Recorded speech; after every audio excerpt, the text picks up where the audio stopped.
आज पूरी जिले में निर्वाचन प्रचार करुवा बेले जिते आम देखुचु लोक मानकर आग्रह आम आदमी पार्टी बढ़ी कारण आम आदमी पार्टी स्कूल व्यवस्था आम आदमी पार्टी 200 यूनिट फ्री बिजुली आम आदमी पार्टी माँ मान 1000 टंका प्रति मासर सम्मान राशि आम आदमी पार्टी बेरोजगारी भत्ता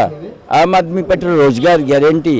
आम आदमी पार्टी चाषी मान नीति आम आदमी पार्टी श्रमिक मान नीति सबुथि प्रति लोक मानकर आग्रह बढ़ी कारण ये पार्टी गोटे कामर राजनीति कथा कहूँ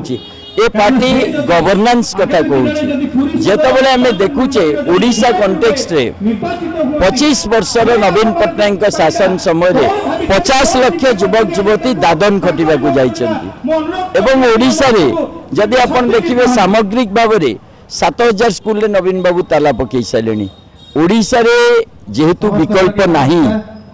नवीन सरकार चली किंतु आम आदमी पार्टी गवर्नेंस मॉडल गोटे भल विकल्प ओडिशावासी को दे पारिबो ओडिशावासी जो दीर्घकालीन डेवलपमेंट एजेंडा ओडिशार जो खणी तार लुट विरुद्ध रे ओडिशार चिटफंड स्काम विरुद्ध रे ओडिशार आदिवासी माँ भौणी सम्मान पाई उन्नति पाई ओडिशा रे पानी पवन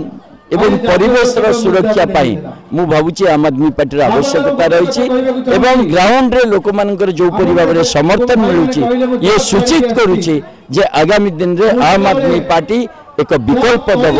आड़शा विकल्प कहले अरविंद केजरीवाल नेतृत्व आम आदमी पार्टी को ही बुझे आम ओडिशा रे 41 विधानसभा निर्वाचन लड़ुचु कौन सी लोकसभा निर्वाचन लड़ू ना कारण इंडिया मेंट आम लोकसभा